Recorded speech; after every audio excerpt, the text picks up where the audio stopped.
Hello दोस्तों, आज हम विभिन्न रिपोर्ट सूचकांक 2021 से 23 पढ़ेंगे। इसमें हम मुख्य रूप से रिपोर्ट और सूचकांक और भारत के संदर्भ में पढ़ेंगे कि भारत का स्थान कौन सा है और शीर्ष शहर कौन कौन सा है। तो आप ध्यान से क्वेश्चन को देखिएगा। थोड़ा वीडियो बड़ा हो सकता है तो ध्यान से देखिए। लाइक, शेयर और सब्सक्राइब और सुझाव अपना ज़रूर कमेंट बॉक्स में दें। चलिए चालू करते हैं। चलिए, विश्व खुशहाली रिपोर्ट 2023। शीर्ष देश और शहर। पहले हम जो शीर्ष स्थान पे उसके बाद भारत का स्थान आपको बताते जाएंगे। खुशहाली रिपोर्ट में फिनलैंड शीर्ष पे है और भारत का स्थान 126वां है। 2022 में 136 हो गया है।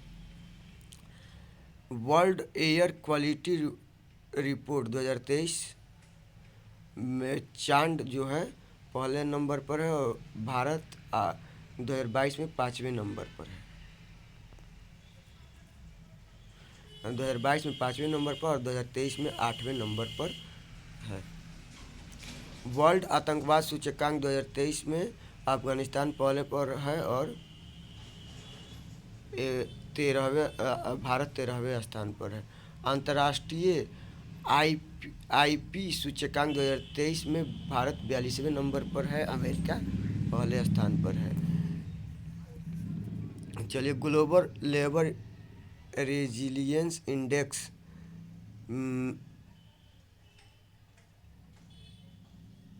भारत 65वां नंबर पर, डेनमार्क पहले नंबर पर। ग्लोबल क्वालिटी इंफ्रास्ट्रक्चर इंडेक्स में भारत 10वें नंबर पर है, जर्मनी पहले नंबर पर है। हेनले पासपोर्ट इंडेक्स में भारत का स्थान 85वां है, पहले 87 2022 में 87 था और अभी 85 है और पहला स्थान जापान का है। ग्लोबल फायर इंडेक्स 2023 में पहला स्थान अमेरिका का है, चौथा स्थान भारत का है। ग्लोबल फायर इंडेक्स में भारत का स्थान चौथा है। ग्लोबल एविएशन सेफ्टी रैंकिंग में भारत का स्थान 48वां है और पहला सिंगापुर का है। नेटवर्क रेडिनेंस इंडेक्स 2022 भारत का स्थान 61वां है और अमेरिका का स्थान पहला है। जलवायु परिवर्तन सूचकांक 2023 जर्मन वाच सूचकांक में भारत का स्थान 8वां है और पहला स्थान डेनमार्क का है। वैश्विक पेंशन सूचकांक 2022 41वां है। ग्लोबल हंगर इंडेक्स में भारत का स्थान 107वां है। ग्लोबल हंगर इंडेक्स में भारत का स्थान 107वां है। अब पहला बेलारूस का है। वैश्विक नवाचार सूचकांक 2022 स्विट्जरलैंड का है पहला स्थान और भारत का 40वां है। ग्लोबल क्रिप्टो एडॉप्शन इंडेक्स में वियतनाम है पहले नंबर पे और चौथे नंबर पे भारत है। Digital quality of life index 2021 Denmark पहले पर और भारत 59वां स्थान पर है और 2022 में 57 नंबर पर था। मानव आर्थिक स्वतंत्रता सूचकांक में 131 स्थान पर भारत है। सिंगापुर पहले स्थान पर। Global gender gap report Bharat 135 स्थान पर, आइसलैंड पहले स्थान पर। ग्लोबल लिबर्टी इंडेक्स 2022 दिल्ली का स्थान 112वें नंबर पर, वियना ऑस्ट्रेलिया पहले नंबर पर है। वैश्विक शांति सूचकांक 2022 में 135वां स्थान भारत को मिला है और आइसलैंड को पहला नंबर मिला। पर्यावरण प्रदर्शन सूचकांक में 180वां स्थान मिला है भारत को, डेनमार्क को पहला नंबर। विश्व प्रेस यात्रा और पर्यटन विकास सूचकांक 2021 में 107 जापान को मिला है पहला, 54 नंबर मिला है भारत को। विश्व प्रेस स्वतंत्रता सूचकांक 2022 रिपोर्ट में नॉर्वे को पहला और भारत को 150वां स्थान मिला है।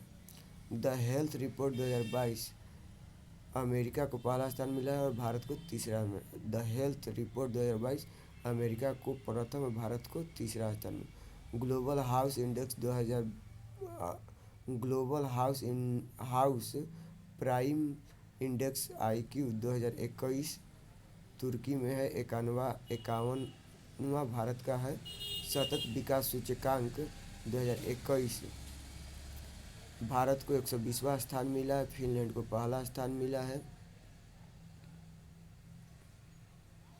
चलिए आगे चलते हैं। उसके बाद सतत विकास के बाद आ जाएगा अंतर्राष्ट्रीय बौद्धिक संपदा सूचकांक 2022 में भारत को 43वां स्थान मिला है, अमेरिका को पहला स्थान मिला। भ्रष्टाचार धारणा सूचकांक 2021 में 85वां स्थान मिला है और डेनमार्क को पहला स्थान मिला।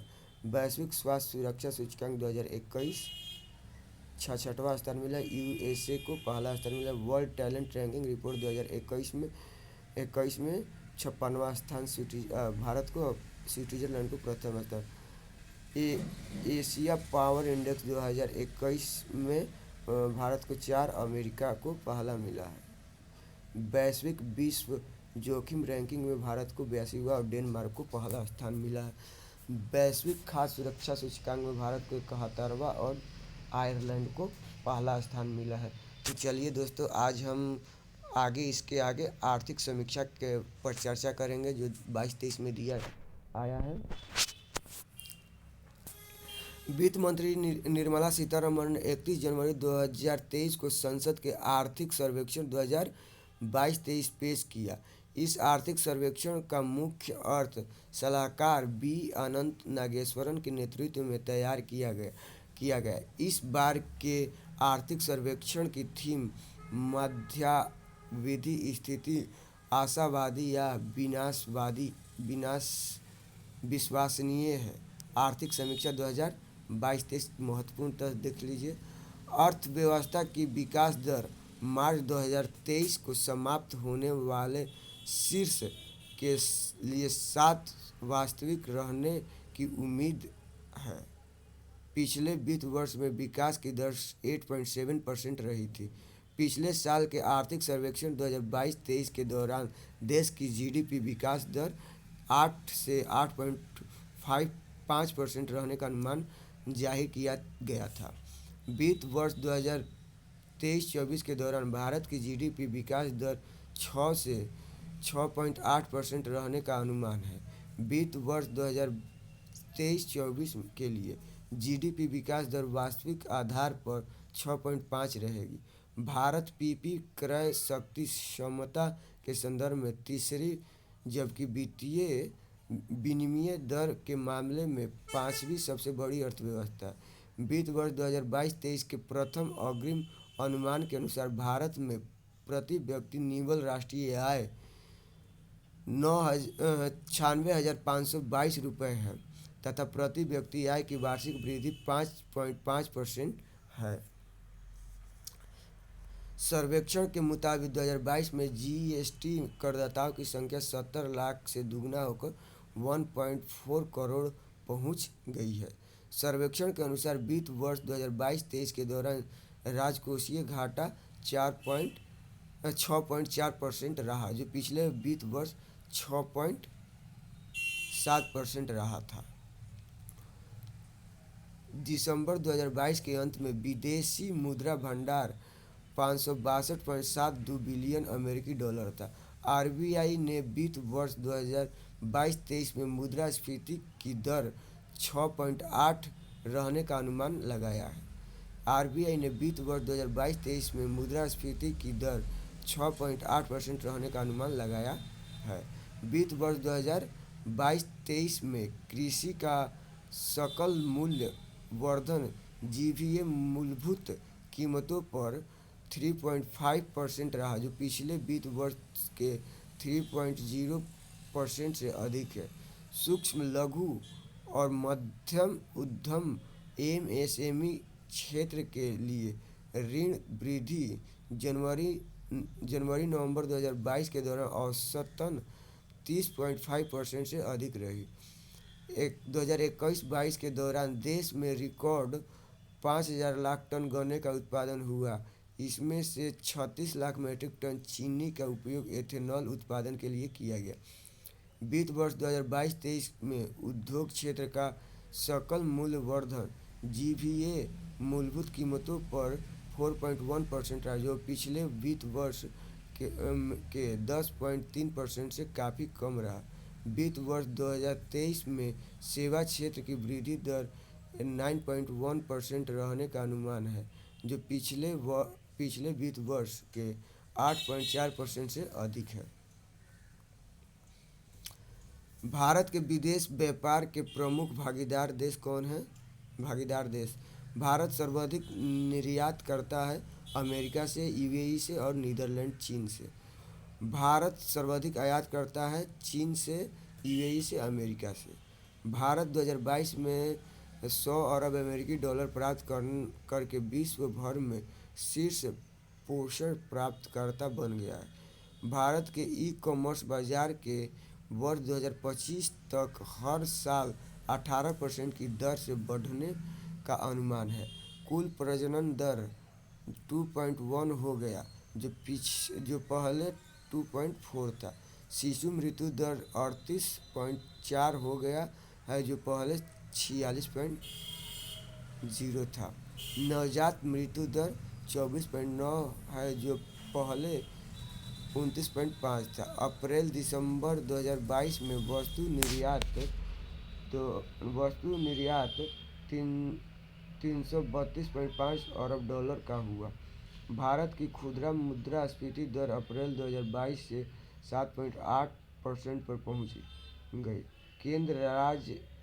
केंद्र और राज्य सरकार का स्वास्थ्य क्षेत्र पर बजट व्यय वित्त वर्ष 2023 में जीडीपी का 2.1% और वित्त वर्ष 2022 का आरई के में 2.1% तक पहुंच गया, जो वित्त वर्ष 2021 में 1.6% था। सामाजिक क्षेत्र का व्यय वित्त वर्ष 2016 के 9.1 लाख करोड़ से बढ़कर वित्त वर्ष 2023 में 21.3 लाख करोड़ हो गया। 2020 करोड़ से अधिक कोविड-19 वैक्सीन की खुराक दी गई है। भारत ने वर्ष 2070 तक शून्य कार्बन उत्सर्जन लक्ष्य को प्राप्त करने के लिए नेट जीरो का संकल्प व्यक्त किया है। भारत ने 2070 तक शून्य कार्बन उत्सर्जन लक्ष्य को प्राप्त करने के लिए नेट जीरो संकल्प पारित किया है। भारत ने वर्ष 2030 से पहले गैर जीवाश्म ईंधन से 40% स्थापित विद्युत क्षमता के अपने लक्ष्य को हासिल किया। भारत वर्ष 2005 के स्तर से वर्ष 2030 तक अपने सकल घरेलू उत्पाद की उत्सर्जन तीव्रता को 45% तक कम करेगा। राष्ट्रीय हरित हाइड्रोजन मिशन से भारत वर्ष 2047 तक ऊर्जा के मामले में आत्मनिर्भर हो जाएगा। हरित हाइड्रोजन मिशन के तहत वर्ष 2047 तक ऊर्जा के मामले में भारत आत्मनिर्भर हो जाएगा। पर्यावरण के लिए जीवन शैली लाइफ के रूप में जन आंदोलन शुरू किया गया। वर्ष 2020-21 में कृषि में निजी निवेश बढ़कर 9.3% हो गया। भारत में खाद्यान्न उत्पादन में निरंतर वृद्धि देखी गई। राष्ट्रीय खाद्य सुरक्षा अधिनियम एनएफएसए के तहत लगभग 81.4 करोड़ लाभार्थियों को एक वर्ष के लिए मुफ्त खाद्यान्न मिलेगा। औद्योगिक क्षेत्र द्वारा समग्र सकल मूल्य वर्धित जीवीए 3.7% बढ़ा, जो पिछले दशक की 2.8 की औसत वृद्धि से अधिक है। भारत वैश्विक स्तर पर दूसरा सबसे बड़ा मोबाइल फोन निर्माता बना है। भारत वैश्विक स्तर पर दूसरा सबसे बड़ा मोबाइल फोन निर्यातक बना है। अक्टूबर 2022 तक 2359 किसान रेलों ने लगभग 7.91 लाख टन प्राप्त होने वाली वस्तु का परिवहन किया। वर्ष 2016 में शुरू की गई उड़ान योजना से 1 करोड़ से अधिक हवाई यात्रियों ने लाभ उठाया है। तो आर्थिक समीक्षा हो गया। चलिए दोस्तों, आज हम इस स्पीडी के क्वेश्चन आंसर सेशन को यहीं तक रखते हैं और नेक्स्ट वीडियो नेक्स्ट पार्ट में आएगा, जो इसके लिए आपको थोड़ा इंतज़ार करना पड़ेगा। तो चलिए, धन्यवाद। जय हिंद, जय भारत, वंदे मातरम, राधे राधे।